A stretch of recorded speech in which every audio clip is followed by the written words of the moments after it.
Tanisha Laverne Grant with blackinamerica.com. I'm excited beyond measure about these two gentlemen who are guests today on the platform, Delmar Washington and Tucker Morgan, two young men who are just blazing the trail in film. They have a brand new film out called No Running. That's premiering at Tribeca Film Festival under the Juneteenth programming. How are you gentlemen today? Oh, we're doing well. How are you? I am fantastic. I mean, so we're talking sci-fi with this thing. Like, yes. What was the inspiration with that? I'll start with you, Tucker, as the writer. So I would say the original story stemmed from my own experiences. I was adopted and grew up in a very white community, in a white state.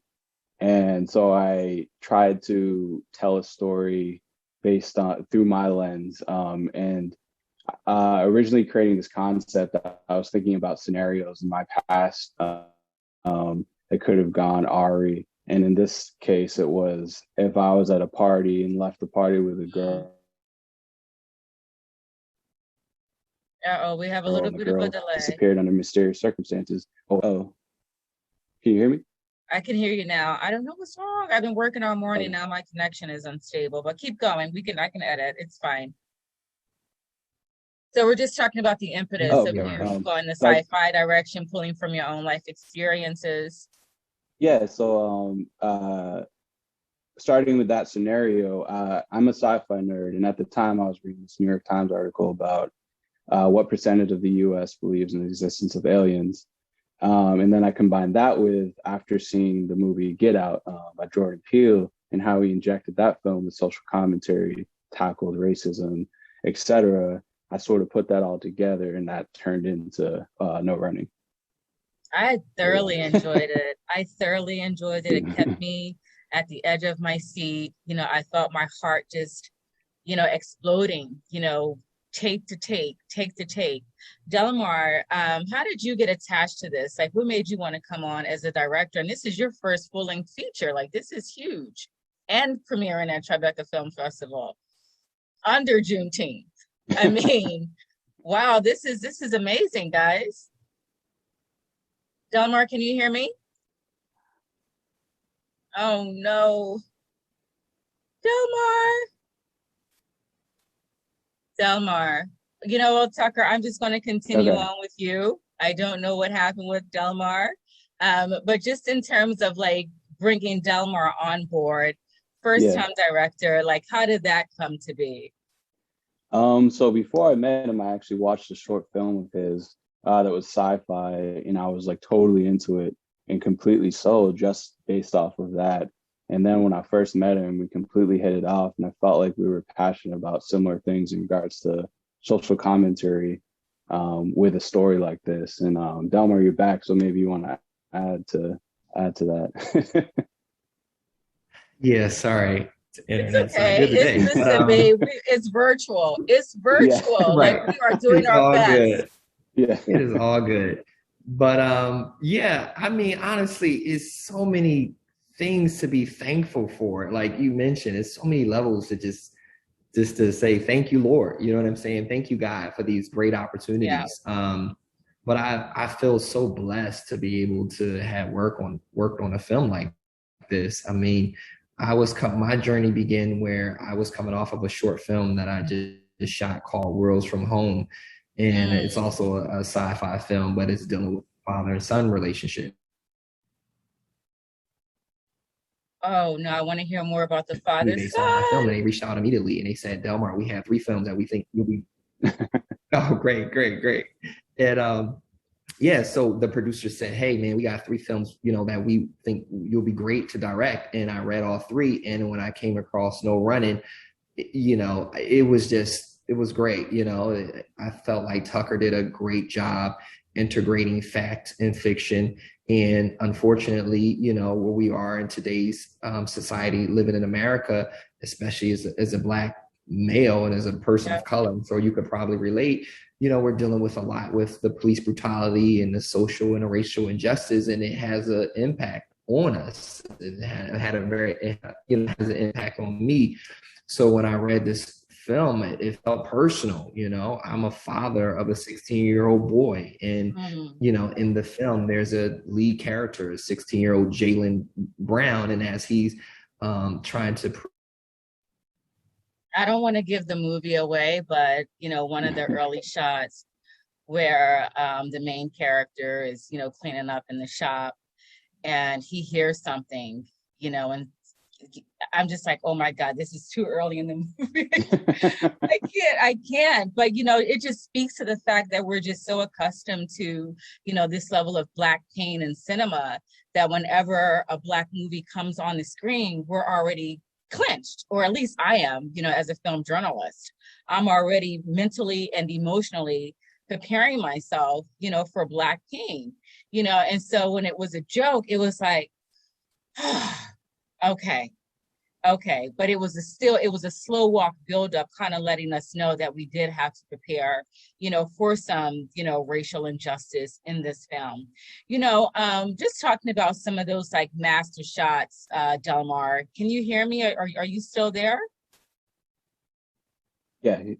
Delmar. Okay, so I want to talk about, you know, some of those master shots, you know, looking at the dailies, looking at some of the playbacks. You know, are there any particular scenes that are your absolute favorite where you said, you know what, this is a great movie. We got something pretty magical here.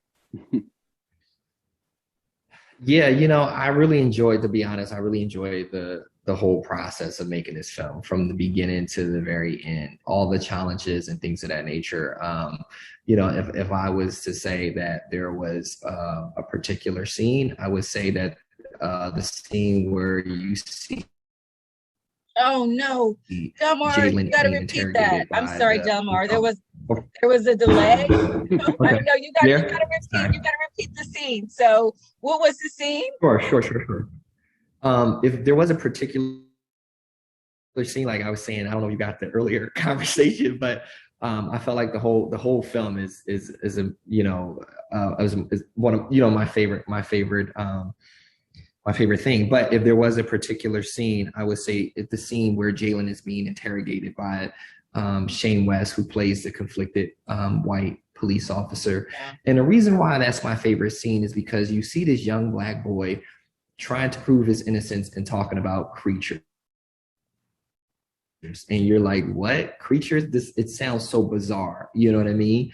And I feel like it's symbolic to what a lot of young Black boys of today go through when they're trying to clear their name. Like, you know, you hear their story and you say, and they feel like it's bizarre. You're like, you don't believe them. And immediately, you know, the skin is the crime. You know what I'm saying? So if it was a particular scene, I would say, you know what these creatures are doing. You don't know these creatures are here to harm us or they're here to save us. But at the end of the day, I always say, like, who is here to save us, you know? And also, you know, it goes back to an experience about being African American. I feel like sometimes we go through experiences that we need an outerly force to come and help us, to come save us, you know. For me and my grandparents and my mom, it's God, you know. I always pray to God, you know. So Yeah. that's my outerly force. So Same here.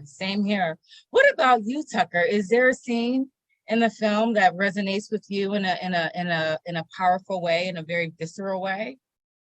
I would actually say the same scene. The first cut I saw, that scene really hit home. And part of it was because of the George Floyd thing. I felt like Shane West's character represented Derek Chauvin in the sense that he had his knee on Jaylen's neck. And his decision was, do I take my knee off his neck or keep it on, you know, because he has the ability to control this kid's life, regardless of whether or not you believe the story. So that right there, Delmar and the cast did an amazing job bringing that to life. And it really hit home for me first time I watched it.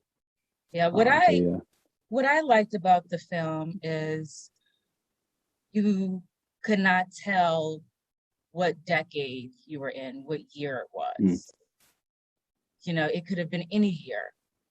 And I just thought that was pretty powerful because racism, what we experience as Black people, as African American in this country, has just it's gone on so long for 400 years, and time seems like it's not really progressing for us. It's the same.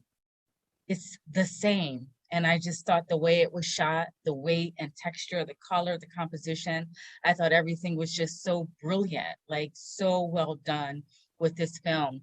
You know, Delmar, what does it mean to you to have this film in Tribeca Film Festival, you know, programmed under Juneteenth? And we know what Juneteenth is, when, you know, the emancipation happened, and the last you know, sector of African Americans to learn this were in Texas. They got the message, they got the memo late, you know, and so they got the memo June 19th, hence Juneteenth. So what does it mean to have your film?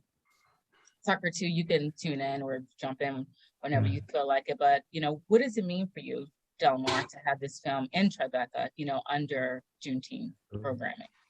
I mean, it's an honor, you know, it's definitely an honor. It's a privilege for sure, and I'm grateful to be able to experience this. I mean, when we got the news, I shouted for joy, you know, we all celebrated it, because I never thought that I'll be living, you know, through a pandemic. But, you know, found ourselves in situations where, when we were in the post-production process, we had to completely shut down, and it was silence. And I thought that this movie would never see the light of day. But thankfully, you know, my editor, Adam Tyree, you know, he continued to muscle through, you know, and we finally got it completed. So it's a blessing for sure to be able to be part of the Tribeca, you know, festival. But most importantly, you know, around Juneteenth. I mean, look, we still got a long ways to go, you know, and I'm hoping that this film inspire other individuals to continue to talk about, you know, the situations and things of that nature that they're going through. You know, Yeah. What about you, Tucker? So I would say something similar. It's been a blessing. It felt surreal when I got that call. And I hope the film keeps that conversation going, as well as opens doors for future filmmakers, Black artists and people of color to join this industry and share their stories. So I hope it's inspirational at the same time as it's grounded in reality. So I hope it continues the conversation surrounding a lot of these issues. Very but much so. It's an honor for sure. Oh, it was an honor for me to watch it. You know, I saw it in the press breakdown. I was like, oh my goodness, I really want to check this film out. Delmar, you mentioned you have a 16-year-old son.